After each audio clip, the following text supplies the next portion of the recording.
later, but I yield the floor back. Thank you. Senator Hawley. Thank you, Mr. Chairman. Thanks to the witnesses for being here.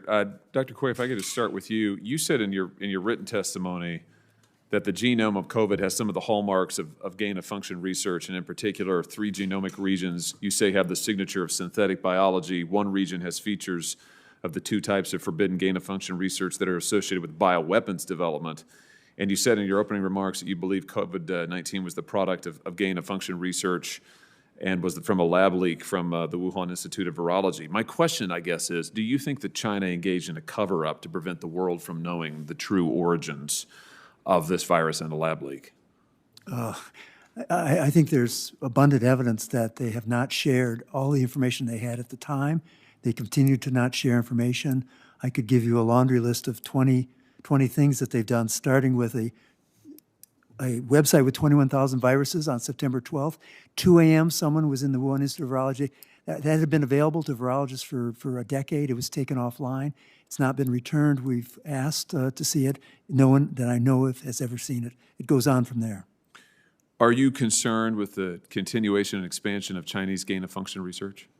Well, I think I testified here that in December 2019, they were doing synthetic biology on a cloning vector of the Nipah virus, which is 60% lethal. We just experienced a 1% lethal virus. My estimates would be that could set us back a millennium. The Black Plague was a 20% lethal event, and it was 250 years for civilization to return. Let me ask you this. How safe were the testing conditions at Wuhan, to your knowledge? Well, I think that a lot of the Western virologists actually used the findings of that as a way to get around saying it was okay at the beginning. All of the work that I've described as being done at what's called BLSA 2-3 level, which is commonly spoken of as a dentist laboratory level of biosafety.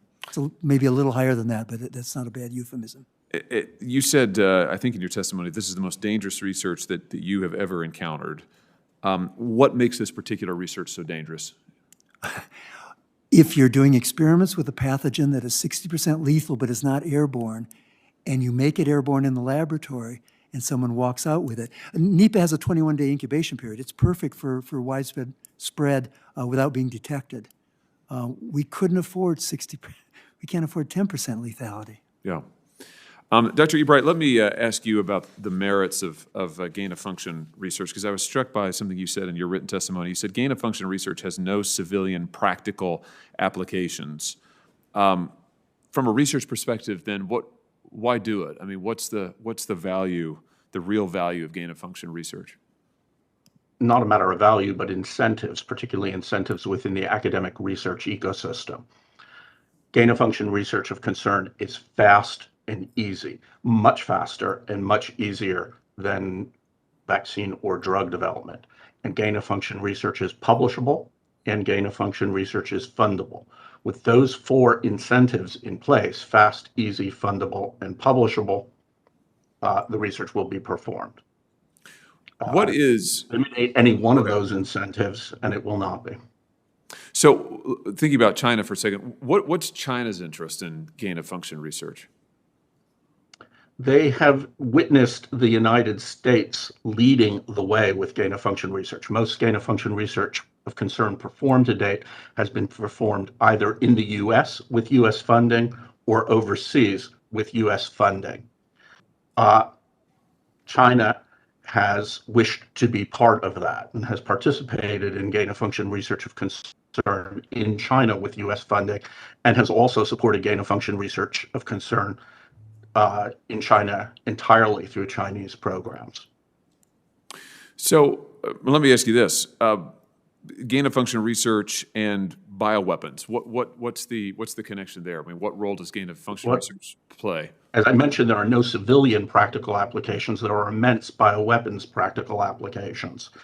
As you've heard from Dr. Esvelt, the potential pandemic pathogens that can emerge from such studies are potential weapons of mass destruction, inexpensive, accessible, easily distributed weapons of mass destruction. Let me ask you about some of the things that you have commented on with regard to what NIH and Dr. Fauci have said, and frankly, the lies they've been caught in regarding the coronavirus. I want to highlight 2 of them. In response to a congressional inquiry from October of 2021, just last year, the NIH attempted to walk back assertions by NIH Director Collins and Fauci that NIH had not funded gain-of-function research in Wuhan. You commented at the time saying, and I'm going to quote you now, NIH, specifically Collins, Fauci, and Tabak, lied to Congress, lied to the press, and lied to the public knowingly, willfully, brazenly.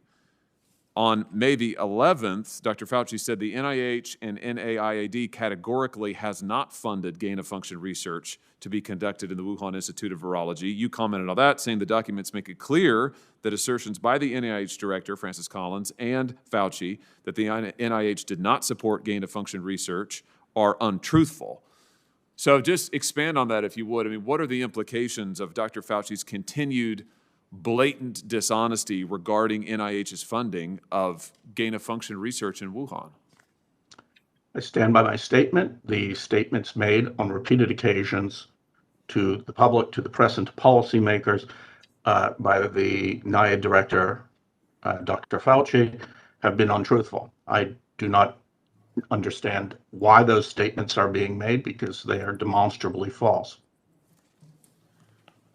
Can I ask you just about, in my few remaining seconds here, let me ask you about an effort to shut down any kind of questioning of the origins of COVID. On February 19, 2020, a group of virologists and others published the famous letter, infamous letter in The Lancet, which said, among other things, "We stand together to strongly condemn conspiracy theories suggesting COVID-19 does not have a natural origin." And of course, we later found out that the Lancet letter had been organized by Peter Daszak, president of EcoHealth Alliance, which we've discussed today, operated a lab in Wuhan with a $600,000 five-year annual grant of taxpayer dollars from Fauci's NIAID to study bat coronaviruses. That letter conveniently concluded by stating, "We declare no competing interests."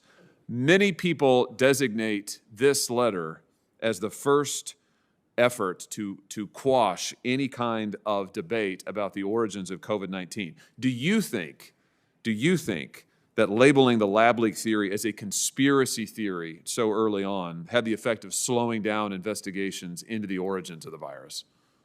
It certainly had that effect, but the Lancet letter that you described was only one of two efforts to impose the false narrative that science shows SARS-CoV-2 entered humans through natural spillover, and that is the consensus view of scientists.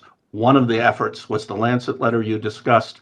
The other effort was coordinated and orchestrated through the National Institutes of Health, through the NIAID director, Dr. Fauci, and the NIH director, Dr. Collins, and resulted in the publication of an opinion article entitled "Proximal Origins of SARS-CoV-2," making the case, again, that SARS-CoV-2 could not have been a product of research-related spillover. Thank you very much. Thank you, Mr. Chairman.